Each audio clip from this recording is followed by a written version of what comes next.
Захим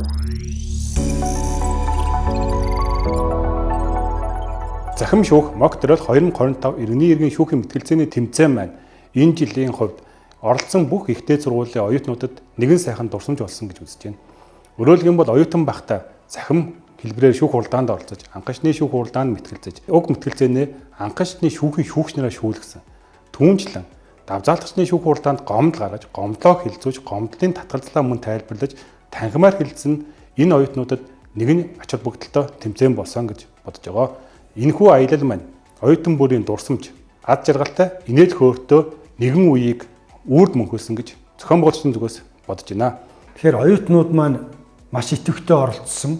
Ер нь таамаглаж яснаар эхний удаа бас цаас хэрэглэхгүй байх нь тэдэнд бэрхшээлтэй байсныг бол хэлсэн. Гэхдээ 3-7 хоногийн дотор одоо маш хурдан дасан зогтсон байна лээ. Тэгээд тэмцээний явцад заримдаа оролцогч талуудын одоо дуу бүдэг сонсогдох явдал гарсан байсан. Тэгээ энэ бол өнөөгийн одоо бидний нөхцөл байдаг нийтлэг үзэгдэл. Гэхдээ хамгийн гол нь эдгээрийг бол бүрэн одоо засан сайжруулах боломжтой. Бидний ирээдүй болсон залуу хойч үеэ бид зөв чиглүүлэх, дэмжиж туслах тэдэнд урам өгөх нь бол чухал.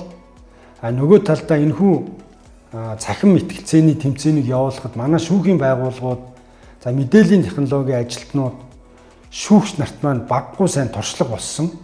Бид ковидын үеэс шүүх хуралдааныг онлайн явуулж ирсэн. Гэхдээ энэхүү цахим шүүх мэтгэлцээний тэмцээнийг явуулахдаа бид нэгэн зэрэг олон шүүх хуралдааны танхимд зэрэг одоо зохион байгуулсан нь бидэнд шинэлэг байсан.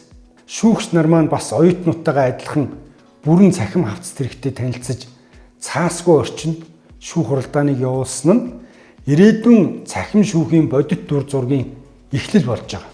За захимаар анх мэтгэлцгээс өмнө бол яг яаж мэтгэлцээ бол ерөөд бол ойлголт жоохон дутмаг байсан гэсэн. Одоо сая захимаар мэтгэлцээд үзэхэд бол давуу талууд бол үнэхээр үеиг байдсан байна гэж үзэж байгаа. Яагаад гэвэл одоо бид нар давхар 6 гишүүн маань бол зэрэг шууд нэг докс дээр ажиллаад хин юу ярих гэж байгаа нь бол шууд ингээд бие биендээ бол заавал артлаас үг дамжуулахгүйгээр докс дээр шууд өгүүдээ бүгдэрийг нь бол тайлбарлаад оруулж байгаа. За давхар мөн болохоор бид нар хууль хэрэглээнүүдийн хувьд болохоор давуу тал нь гэхээр манай legal info-гийнхаа ачаар бол бүх хуулиудыг бол legal info байдаг. За тэгээд хэрвээ хэмжлэгч талаас иргэний хуулиас гадна өөр хууль хэлэх юм бол шууд legal info-гоос ямар ч хуулийг бид нар шууд хамгийн хурдан гаргаж ирэх боломжтой нөхцөл байдал үүсэж байгаа.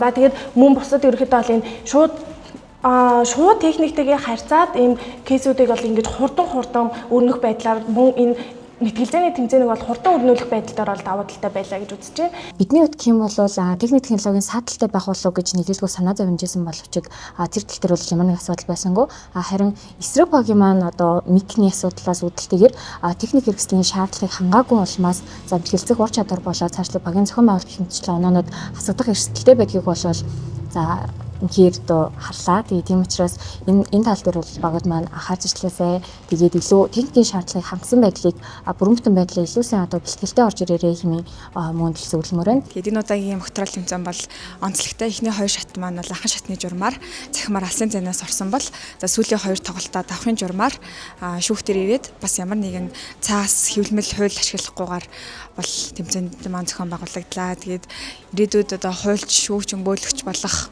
биднэрт одоо ингээд хэрэг шийдвэрлэх ажиллагаан дээр цахим технологиг ашиглаж одоо байхыг оюутан байх үеэс нь эхлүүлээд суралцуулж байгаа энэ тэмцээний одоо ач холбогдол бол өнөөдрийн тэмцээнээр гаргаж байгаа юм болов уу гэж бодож байна.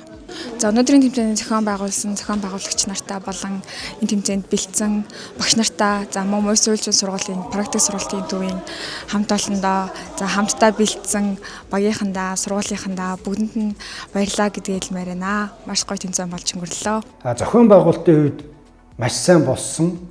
Өмгөөлөгч нарын үүрэг оролцоо үнэхээр их байсан. Тод жишээ бол өмгөөллийн legal guide компани өмгөөлөгчид маш их хичээл зүтгэл гаргаж ажилласан. Тэгэхээр цахимжилт бол олон хүчин зүйлээс хамаарч урагшаага хөгждөг. Дан ганц шүүх, прокурор, цагдаагийн асуудал биш. Үүнд манай өмгөөлөгчдийн итэх оролцоо, дуу хоолой, хандлага маш том нөлөөтэй. Өнөөдөр нэг хуулийн компани цаана маш олон сайн хуулийн нөхөрлөл компаниуд байгаа. Өмгөөллийн үйл ажиллагаагаа явуулахдаа өдөр тутамдаа цахим технологиг өндөр түвшинд ашигладаг олон сайхан өмгөөлөх залуучууд байдаг. Эдгээр өмгөөлөгчдийн төрлөг бол шүүх эрх мэдлийн байгууллагын цахимжилтын хөгжилд үлэмж нөлөөтэй.